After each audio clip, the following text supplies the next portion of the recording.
guys doing? I hope everyone's doing fantastic. Susanna and Ben, can you guys hear me? Give me a thumbs up if you can. Okay, good. Oh my gosh, I'm playing internet. Okay, literally, I want to be a leprechaun right now and just take all of the internet energy on my computer. I'm not at home, guys. I am at my mother's. I am the caregiver, the cook, the driver, the everything. Nothing new, really, because I do that for my family in San Diego too. But I am in Northern California. I'm in Benicia. So, anyhow, I wanted to welcome you guys to Level Up Circle TV. So, I am going to create a Level Up Academy directory. So, if you are in my peripheral, if you have a YouTube channel, I'm going to add your YouTube channel link and create a QR code for you. Only if I like you, though, because that's a lot of work. Okay. I'm just saying. And I am going to put your stuff in my directory so that we can level up together. Full disclosure, I did fire my marketing team. Yeah, I'm not happy with the service. Here's the thing. If I'm paying you for work and you decide that you somehow don't agree with what I'm asking you, and you decide somehow to not do the job you're doing and let me do the job you're doing. So who am I paying here? You or I? I might be cute, I might be fun, whatever. But when it comes to business, I'm on you like bees on a honey. Okay? I'm just saying. I don't have money tree growing. So if I pay you, you deliver. That's it. Beyond anything else, you can talk after the fact, but don't pull plug when I'm in the middle of it. So yeah, if you know a marketing team that is good, I do have 3 countries that we're marketing for my YouTube, but I think I'm gonna pivot and change in 2025. That's what we're gonna do because we want to make sure that our message are amplified based on my value system, and that is caring for others. Even if you have disagreement, right? It's okay to disagree, so long as you don't take it to disrespect. And you also need to make sure that you are going where you are celebrated, not tolerated. If everybody else who tolerates you, you need to not tolerate you. You need to celebrate you. If you are not feeling so good and so hot about yourself right now, it's okay. Tomorrow is not promised. Today is the day. So do something that's grateful today, that you're grateful for. And I guarantee you, but at the end of the day, if you're doing something with a purpose, I like what Dr. Phil said. You know, most of us are waking up, taking a shower, doing makeup, going to work every day like a robot, right? Because someone else designed your life. You complain about what's wrong with your life, you complain about what's you're lacking, when at the end of the day, you need to live your life by design. I love that. Do everything on purpose. Yes, I meant to slip on purpose. Don't I look cute on the floor? I meant to do this on purpose. Live by design. Now look at this beautiful 12 souls right here that you see. Right? We have Susanna, my sister Danielle. Drive carefully, sister. She's driving somewhere today. My neighbor, amazing pharmacist and fellow veteran for Susanna right here is Sharon. Of course, my brother in DC, Ben. Agape, my sister in San Diego, and my brother's sister Mike in Kentucky, and then of course Dr. Mary in Chicago. Michelle, I don't even know where Michelle's state is. Dr. Glave is in the UK. Miguel is in New York. He lives in Manhattan, and Eamon is in Egypt, I believe Cairo. So we have some amazing international people, but we couldn't make it without anybody's support. So that's what we're talking about today is Against the Grain. And we're going to talk a little bit about what they have done for themselves that got them where they are today, and what type of inspiration they hope that they actually will give you, and give us feedback after reading their chapter and what you thought about it. Okay. So full disclosure, Power Summit, limited seats this Saturday.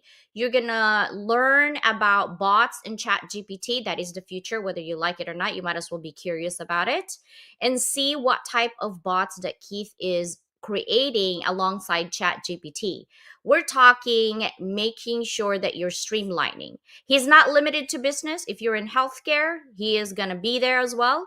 And then, of course, Mike, he's going to talk about hounds of business and how important community is. I don't care what you do, I don't care what industry you're in. If you don't have a good networking place, it's not going to work for you. Okay, so take care of your networking people. Guy Pierce is a CEO and founder, right? And he is going to be focusing on student retention, also international students, how to apply for classes or courses or any degrees coming into the US of A. Ebony is all about micro learning in IT, and she's going to give you a guide that helps you getting what if you're switching careers. And then, of course, my sister Susanna is going to tell you about some of the writing abilities that she has, and also how storytelling is important when it comes to belonging, right? And productivity for your people if you own an organization's mid and up.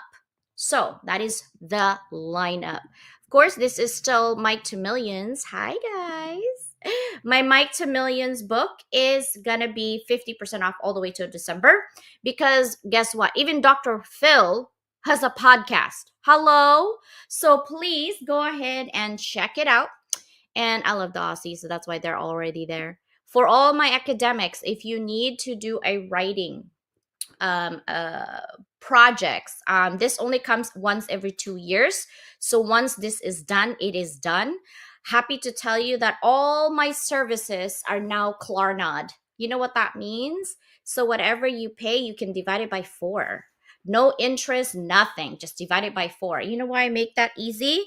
Is because you have to make it easy. If you're a founder and you want to be so amazing and bougie out there, but you can't afford your bouginess, this is the way for you to afford services. I'm just being real here, okay? You know you're thinking it. You don't want to say it because you have pride. I get it. But guess what? Swallow that dang pride and collaborate. That's all, whether it's for me or anybody else. I welcome everybody to collaborate, right?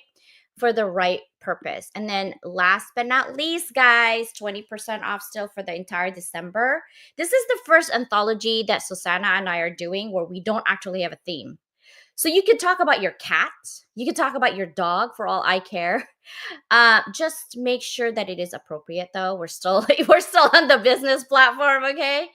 And I'm going to talk about my dogs and how they offer growth, personal growth for me. And you'll be surprised what your animals can teach you if you just listen. Listening doesn't mean ears, watching as well, those nuances, right? But you can be what? Gaining global visibility. We've established yourself as an authority in your field. Share your impactful story with a like-minded community. Someone actually told me, CJ, people already in the globe knows about me. I said, okay, there's 8 billion people. What's the percentage of people you for sure know that knows you? Exactly. That's what I got. Crickets. So that is why we are doing this because it's not just for me, it's for everybody else who wants to amplify their messages out there. So, am I missing anything else? No, at the end of this, my magazine. There's only 2 spots left on the magazine. This is the only magazine that you will purchase that you will get one for free next year. And every quarter, I will be your accountability partner. This magazine is online and physical. So if you're in the US or Canada, you can purchase it and get it mailed to you. And this magazine, you will be featured in my Instagram. I'm hoping I can hit 100,000 soon. I'm at 90 something. I think the last time I checked, who knows? It goes up and down. But that's just life, right? It goes up and down. And YouTube is at 67,000 subscribers right now. So keep it up, guys. Thank you so much for being here. I appreciate you. We will see you when we see you. I do want to just go ahead and forward this to you. For those of you who can invest in yourself, my sister April Wyatt actually went to Bali. And I know we can't afford to go to Bali right now, right? But you can come to San Diego. And this one is actually, you see that trees right there? I took a video, that pink QR code is a video on my TikTok of the property that you're about to come. There is hiking, there's yoga, there's food, there's camaraderie. We're going to create content together. And also, we're going to be together on what? Personal growth, aligning our spirit, our mind, and our body, right? And none other than our own really community that we're building together. So I'm putting it out there for you if you want to come join us. It's February 20th and to 23rd. The first QR code up there is actually the QR code for the website with more information on what else that she offers to us. Here are my socials. This is LinkedIn, YouTube, Instagram, and TikTok. Those are my four socials. And the ones that you're seeing up there are, except for my dissertation, which is the far left, everything is done in 2 years. So in the last 2 years, I've done all of it, right? And so that's what I'm saying, like everything is possible if you hyper focus and if you have the right partner. And it will only be possible if you're open mind and don't come with expectations, because when you expect something and it doesn't happen, you're going to cry about it. Don't cry over spilt milk. Move on, right? And please don't create drama, because next year I'm not going to be laying low. If you create drama for me, it's gonna come back to you like a plastic. No, not plastic. A rubber band. What am I talking about? Plastic. There's no air. Ugh, I'm talking too much. I'm gonna stop now because I'm excited to have my people here. Hello, everybody. All right, let's bring my sister from another mister. How are you doing, sis? I'm doing good. It's fun to listen as you go through all that stuff. And next year's going to be next year's going to be a wild year, I think, in a very good way. I think so too. I think so too. I think we are always hopeful. We don't really know. We don't have a crystal ball of what's going to happen. We can plan, but I'm sure some of our lives are already pre-planned for the men up there. That's why I love is because I listen. I sit here and meditate and listen to what my heart is telling me to do.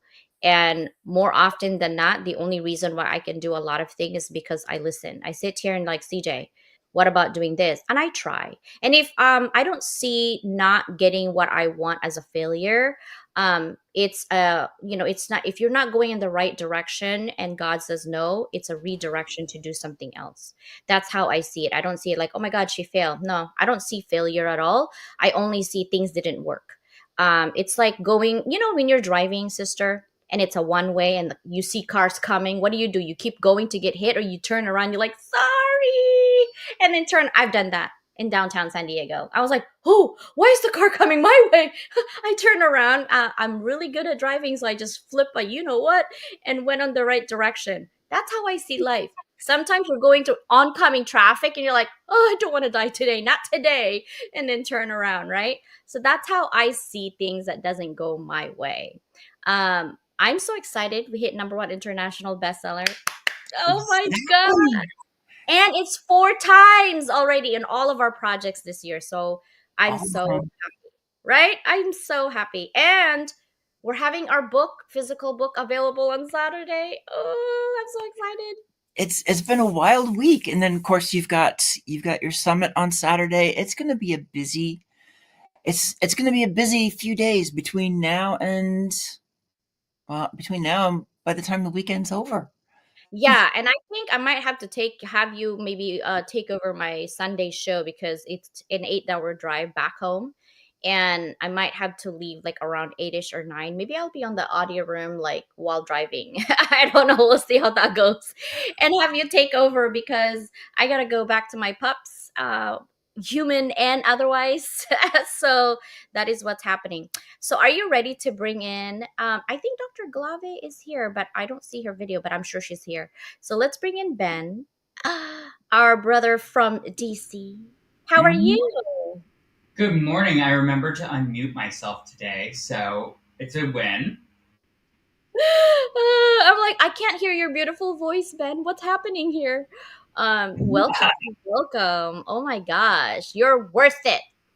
You like You that? are worth it. I was just thinking about when you were talking about failure, CJ, and you were saying, it's not failure. It's just it's a different view. I love that. I love to say reframe failure. Failure is never fail. It is opportunity. And you just touched on that, and I love it. I had to say that first off. Yes. No, thank you for saying that because I only see Warren Buffett when I met him. When I used to work for Geico, I didn't even know who Warren Buffett was. I thought he was just an old man, like a grandpa. Like, I don't know what's the big deal. He's a business guy. Like, I didn't know anything. I was 21 and I was in sales. And basically, when we had lunch with him, it was at least 15 of us. He said, two things in life don't complicate it. You're either working for your opportunities or you're working for your limitations, right? So the next time you make excuses that you can't do something, you're working on your limitations, right? The next time that you're open to collaboration, you're open to certain things, and you're not thinking of scarcity mindset, then you're open for collaboration and opportunity. So I've always put that in my head every time I do something. I'm like, is this an opportunity or is there limitations? But there are times when you work with someone and you feel, um, I don't mind having limitations on that one. Oh Do my you, gosh. do you think that limitations? So I've been experiencing a lot of kind of holistic thinking lately, just like diving my head down, right? And I've come across the idea that limitations are defined, are boxes that we put ourselves in. And really, there is no such thing as a limitation. It's a limiting belief. It's kind of what I've adopted. How would you think about that?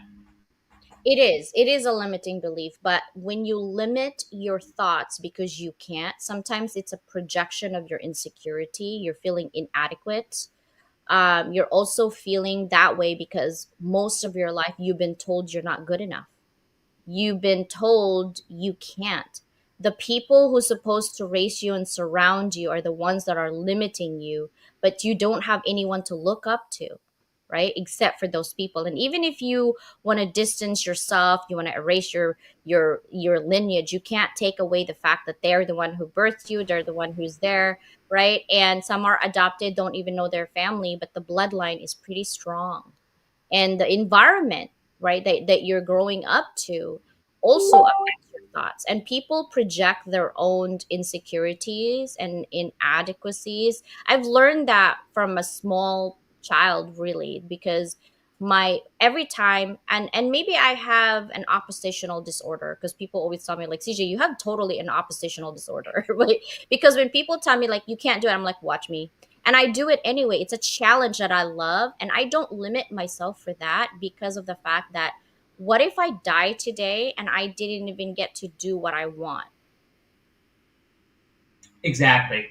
I think I mentioned this to you, CJ. I recently found out I have a thing in my brain, a cyst, and it has completely turned my limiting belief structure off. I can go to the moon tomorrow if I wanted to. Watch me. Yeah, That's the attitude I think every single person should have because that's a road to happiness. yeah. Trying to figure out your way. So long as you're, to me, it's like, so long as you put a governor on, what you can and cannot do to others and being kind and empathetic, I'm okay with it. It's when you trample people to move up like a social climber. Whoa, hold your horses because I'm gonna vomit in a minute. You know what I mean? Like, I can't do it, right? My coattail can only hold so many, right? Yeah. Like, Yeah. I'm gonna welcome Dr. Glave. Hopefully, she's able to speak. I know she works so hard. She is a dentist. She is an amazing dentist. I hope that I can one day. I'm actually embarrassed, Dr. Glave, if I open my mouth right now. I think I have a cavity or two. Oh my God. Right? Are you able to speak, Dr. Glave? I hope you are. Hello, hello.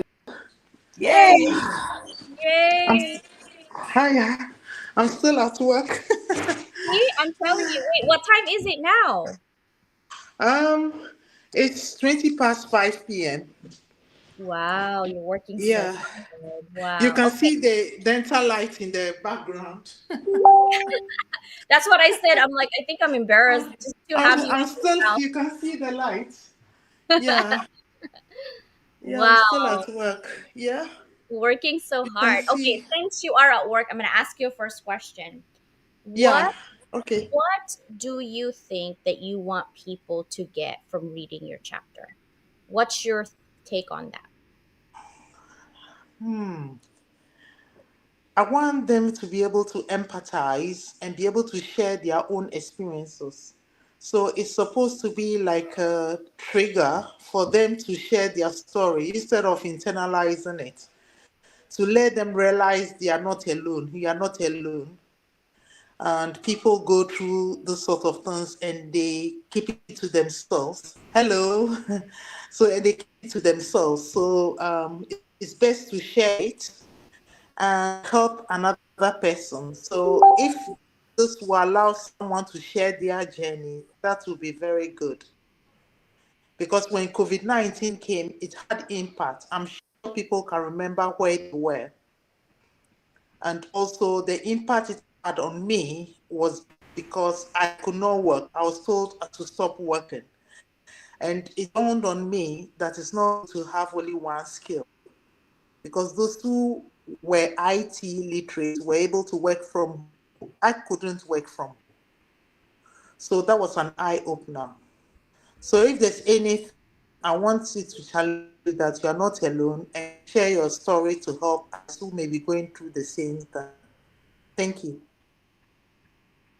I love that. You're so strong. You and I had our conversation actually about, your experiences as a human being and as a worker and hard worker and how people treat you.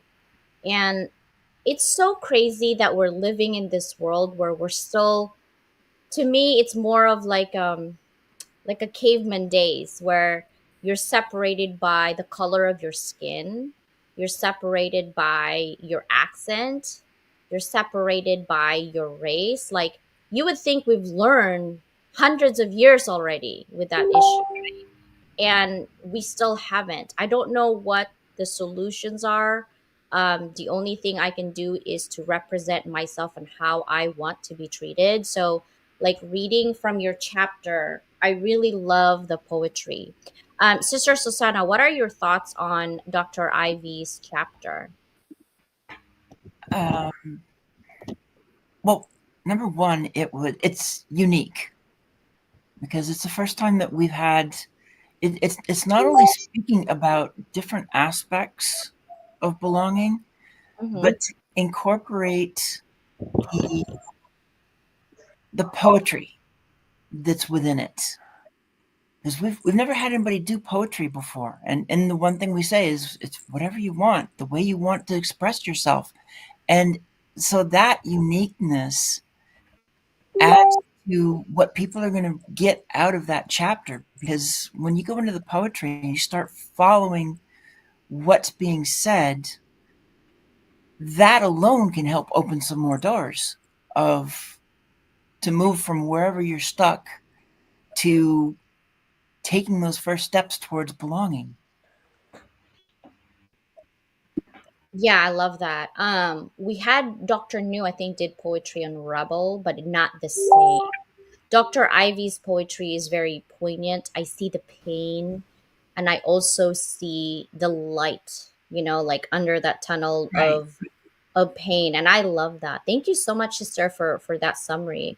I really love Dr. Glave's powerful, like, her chapter is about the heartbeat of belonging, rising above workplace toxicity.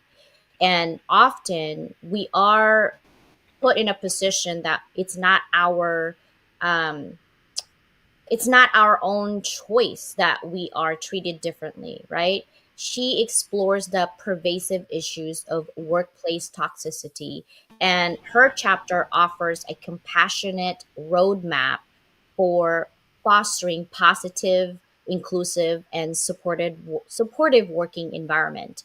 There was a mixture of personal reflections on it, poetry, practical strategies, and the book highlights the damaging effects of incivility, microaggressions, and burnout on individuals who works in organizations with their bosses who are toxic.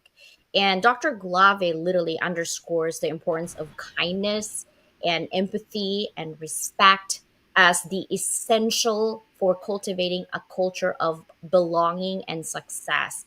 I love that she talks about impact workplace toxicity, right? She illustrated an example of like what microaggression looks like, right? Little hints here and there about what you're not good enough, even though you're really good, or burning out because it's an issue of chronic stress and the lack of support, right? We all have this in our workplace.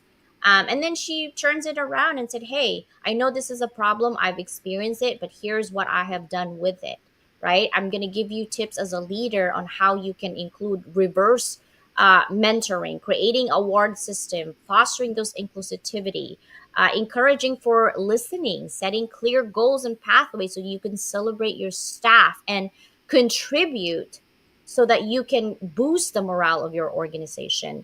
And I love that she talks about the power of belonging is the heartbeat of organization. And I love it because what you stand for, dear sister Susanna, is all about belonging and productivity in organization. So Yep. that's how I saw, like, wow, this is really inspirational, right? Empowerment, resilience, hope, practical solutions. Like, that's how I saw Dr. Glave's chapter. Dr. Glave, what are some of your thoughts? That's what I was getting. Well, you've got it all right. That's a very good summary. And thank you very much. Yesterday, there was a gentleman on LinkedIn, and he read a book and he converted it into a song on raging something. So I sent him the poem and he said, wow, this is very deep. And that is what I want people to feel. I want you to feel emotions, emotional intelligence. If you remember, organizations that did well during the COVID-19 lockdown were leaders who led with compassionate leadership or high emotional intelligence. It's very, very important in the world we live in now. Please, please be kind. If you are in a position of power, please be kind. You need people, those people that you can delegate to, who have got your back, who can help you. Please be kind to them. We are all not here forever. We are all humans. We've got blood flowing in our veins, and it's the same red blood. So let's be nice to. I love it. Yeah, I think I know who you're talking about. Cyrus, the Whisper Boy. Yeah, he does the water. I think it was Tulu, because I know Cyrus on the Ennies. He does podcasting and things like that. So him and I were talking about that. But the Raging Waters from Tulu and what he did create, even though it's a software that's why I love AI, because you can literally use it for anything that you need, right? So I love your chapter. Ben, how about you? Do you want me to tell you what I got from your chapter, or you want me to keep that as a secret? I would love, like post-release feedback from you and Susanna. I just want to know what you thought. Would love. Okay. And Susanna, after Agape. right? Susanna, do you want to start what you thought about Ben's chapter? When it came to Ben's chapter, it was, well, number one, it was an interesting process because what it started out with to what it turned into was, even though the message stayed the same, it was very different. And it became more relatable with the way that it was written in the end. Because the beginning, it was kind of a 12-step method. And I'm looking at it going, okay, this would be great for maybe a business book, but where's the story? So the way it transitioned from that to keeping the same message, but then you get his story. You get a little bit more of his story so that you can follow what you can walk through the different steps. And it's not just words, it actually has meaning to it. It has more meaning when you can see how they affect somebody else, because it is it was how he was affected by these different aspects.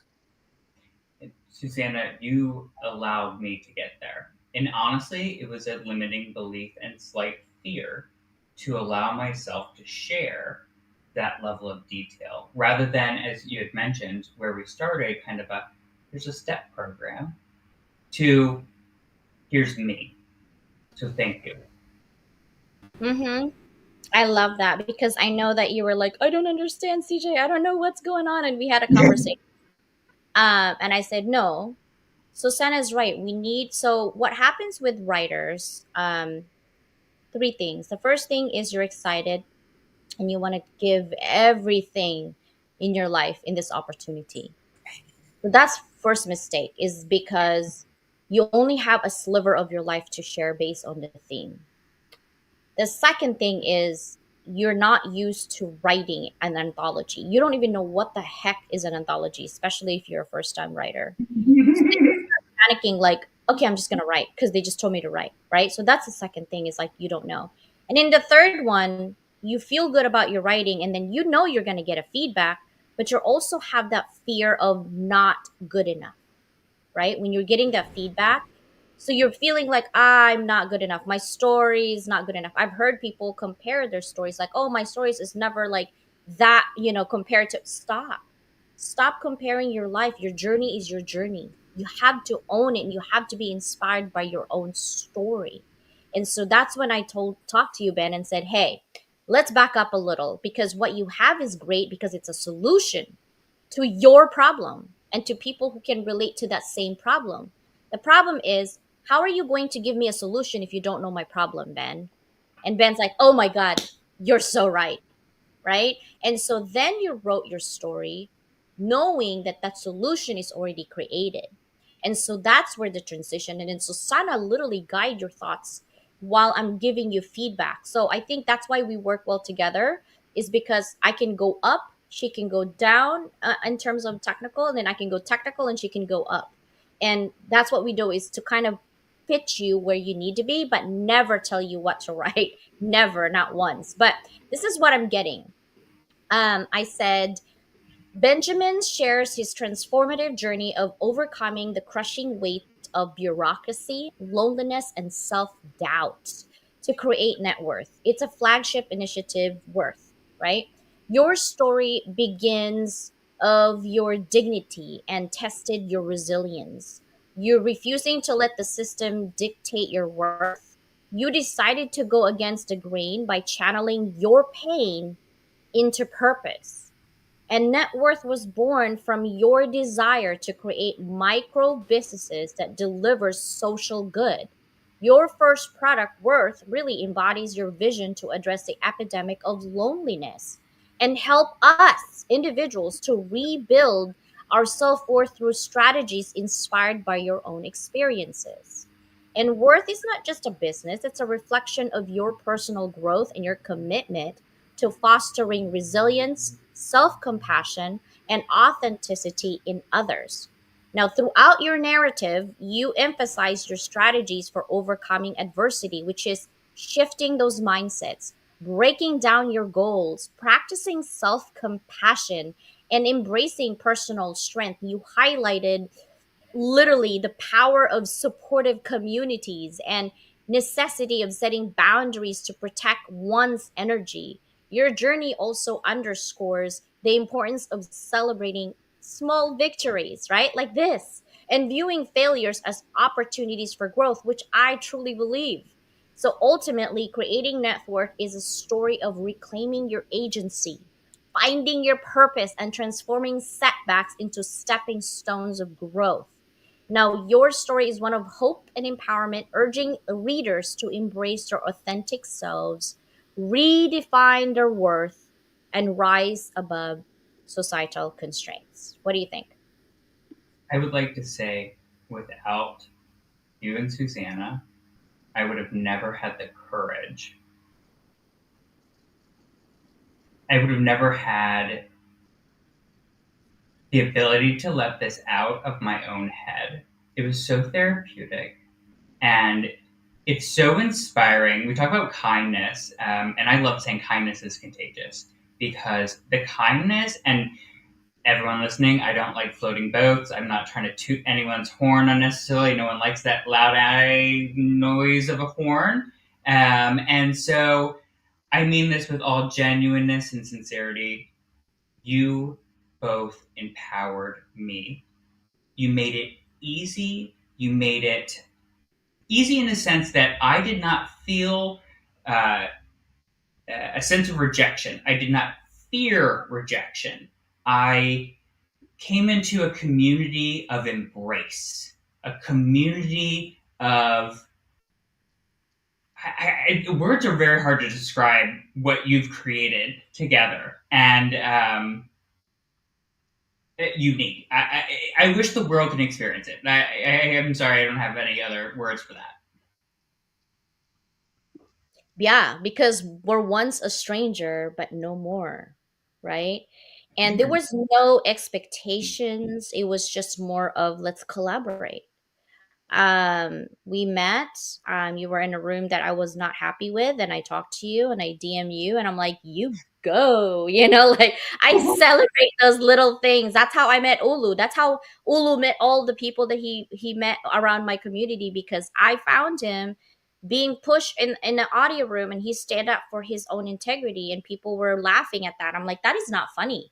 That is somebody that I respect. I don't care. It's one of those stereotypes, like he lives in Nigeria, therefore he's a scam artist. I'm like, how can you say that? You don't know the guy. I hear his heart and his integrity.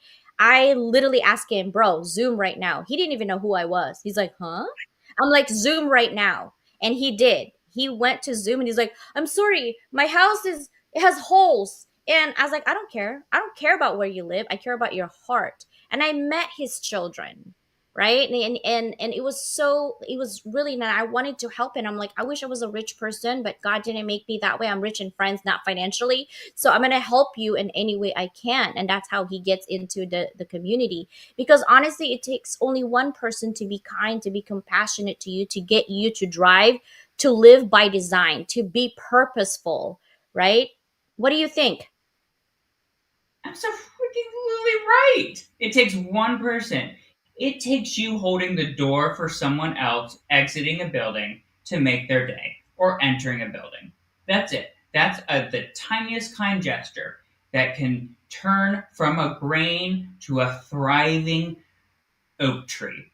It is that kindness. If people don't understand, in my opinion, that these little bits of kindness are almost like an annuity. Think about it in terms of business. It grows and grows and grows and keeps putting output out there. So you giving it to someone else just amplifies it so much more.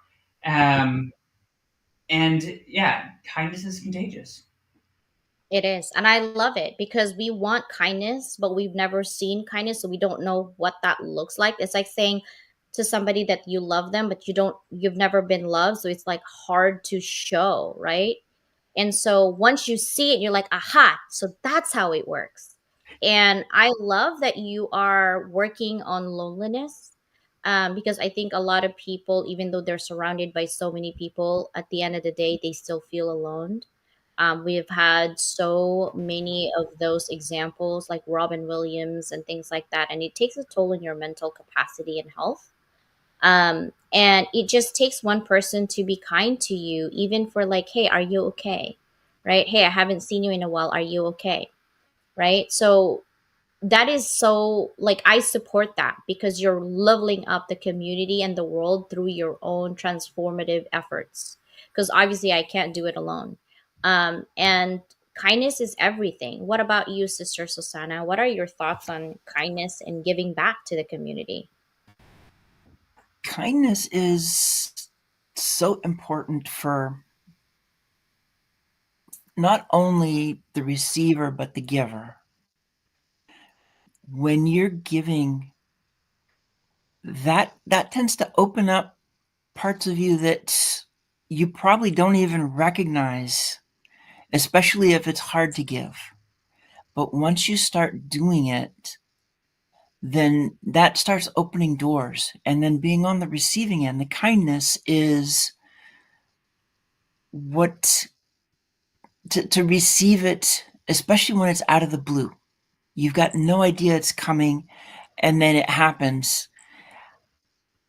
Kindness allows you to also practice Thanksgiving in a way, which the two of them really go together. Everything I just said for kindness, on how it opens up and can make you feel better, the same goes for Thanksgiving.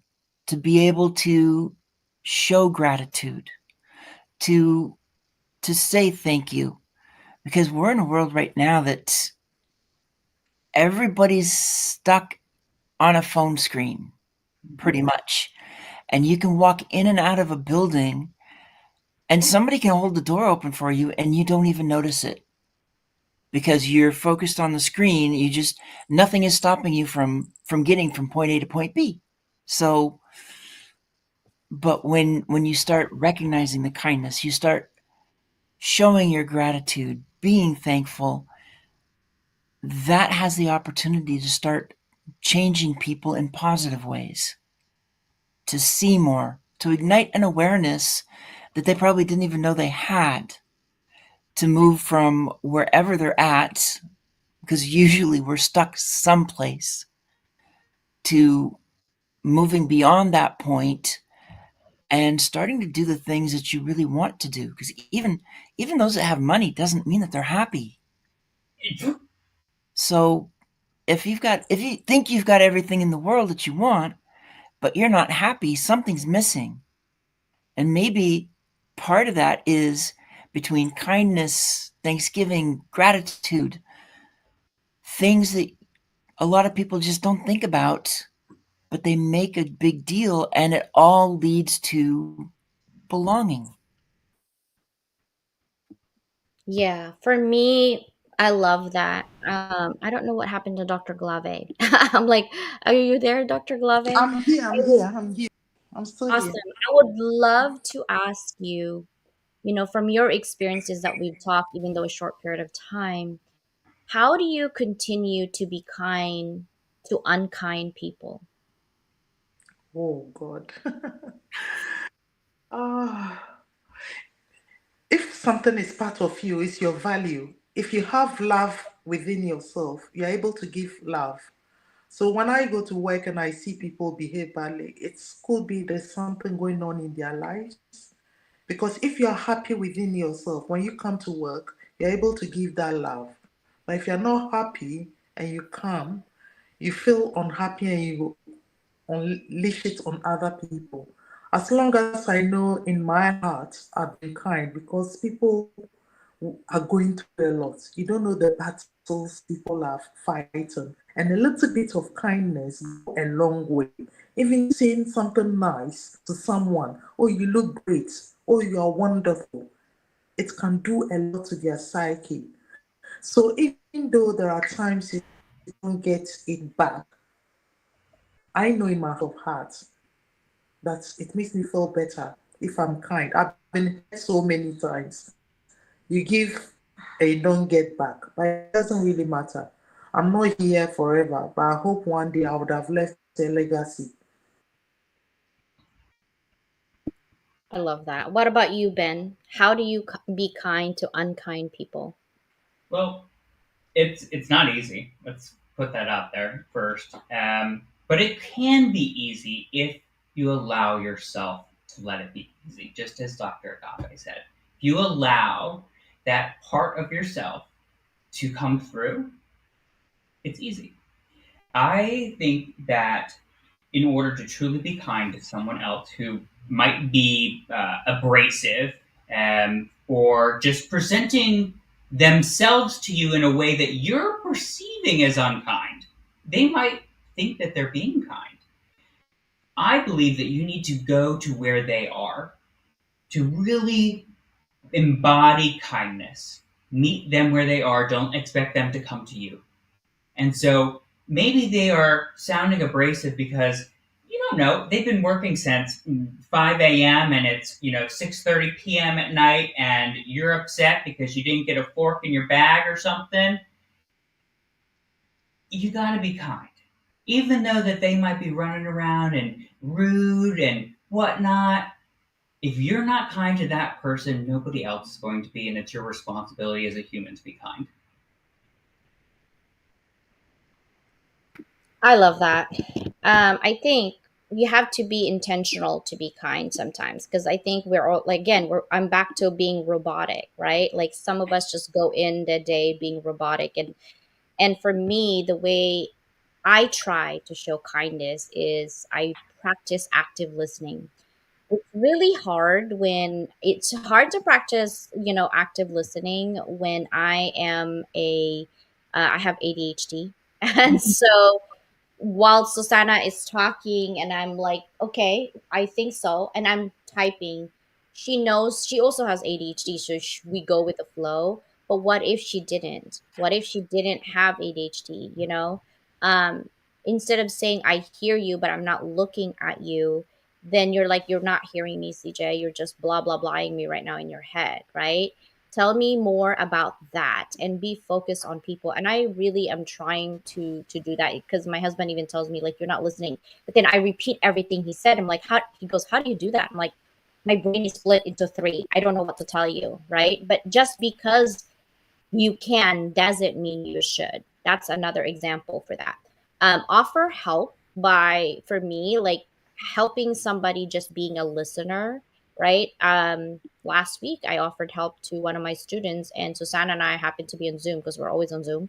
And I said, sister, we're gonna have to stop what we're doing and help somebody else because I felt like she's down. And Susanna's like, yeah, bring them over, right? Zoom is our happy place. Okay, so we just go in there. So we offer help. It doesn't have to be money or anything like that. And then express gratitude by saying, No, we lost CJ now. Well, she had a face there for a while. I was going to be like, CJ, the camera is not that flattering right now. She will be back, and we know that. But it's Yeah. as we go through all of this, it is. Let's see. I'm not sure that AG is, but is this Agape? Hi. It is Agape. How you doing? Oh my gosh, I am so sorry. I am usually in a very professional setting with a solid background. However, I am helping my son at the moment and we're in the vehicle, so I'm sorry for that. It's fine. In fact, we just lost CJ. So here's your opportunity to kind of talk a little bit about your chapter and what was it about writing your chapter that what do you want people to get from reading what you wrote? Well, thank you so much just for even having me as an author in the book. I mean, this compilation, this team together, this journey has been such a beautiful experience. And what I would like to say as it relates to what I would really love for people to be able to take away from what I wrote is that there is such a thing as post traumatic growth. We're very familiar with PTSD, and not enough people are informed of what PTG is. And most of us have had a traumatic experience in our life, and most of us have resilience within us. And taking that journey of resilience, becoming a wiser, smarter individual from the trauma that you experienced, and becoming somebody who talks about it, who helps others, who, breaks the generational traumas. Like this is a part of that journey of that post-traumatic growth. And that's what I want people to know is that, it is there, it exists, and that you can do it. Yeah, and I love that because especially everything that you're dealing with, that you dealt with, as well as going into what you're doing, you've got the experience and you know how to help them move to that next level. And I'm also kind of texting with CJ here in the background. It's that connection. So, and we are getting close to the end of this because it's TV. There is a limit. So, in this last couple of minutes, so briefly, I would love to know, what is your favorite quote? I'm not looking for a lot of lot of background on why. It's just, what's your favorite quote? And I'm going to start with Dr. Glavi. I would say day one or one day. Okay. Dr. Glavi, are you there? There you are. Do you have a favorite quote? Yes, I'm here. Awesome. I would love to hear your favorite Be quote. the change you want to see in the world. I love that. And I hear that a lot. And it is so important to be that change. I love it because you're visible. And how about you, Ben? So I Can you have hear one, me? and I just Yes, we did hear you. I We did have hear one. you, Dr. I want to Glavi. read it correctly. If you would allow me 1 second. It's from Thomas Jefferson. So sorry, it was up and then it disappeared. You know how computers are. I just gotta find it because I don't want to misquote him.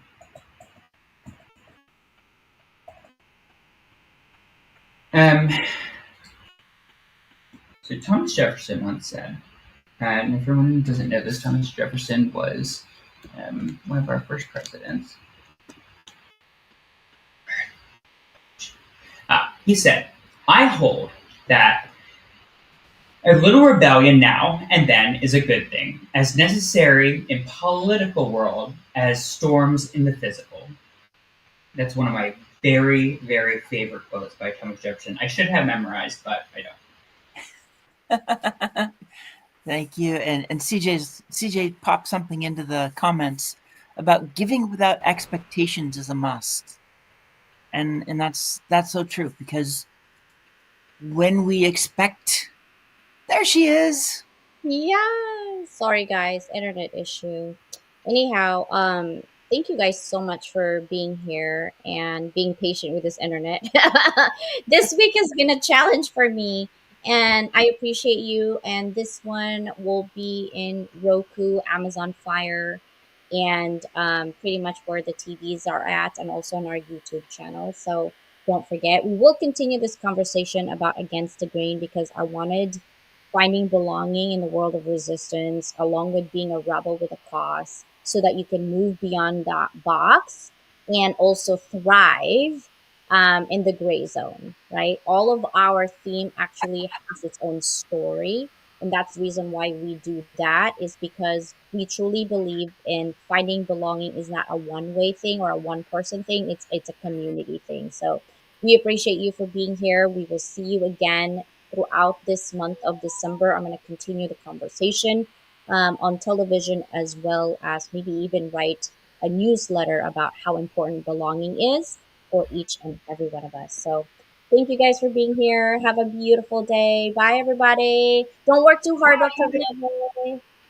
Bye bye. Agape. Oh no, you came in a bit late, sister, but we will see you next week again on Thursday. Bye, Thank everybody. you. Bye bye. Bye.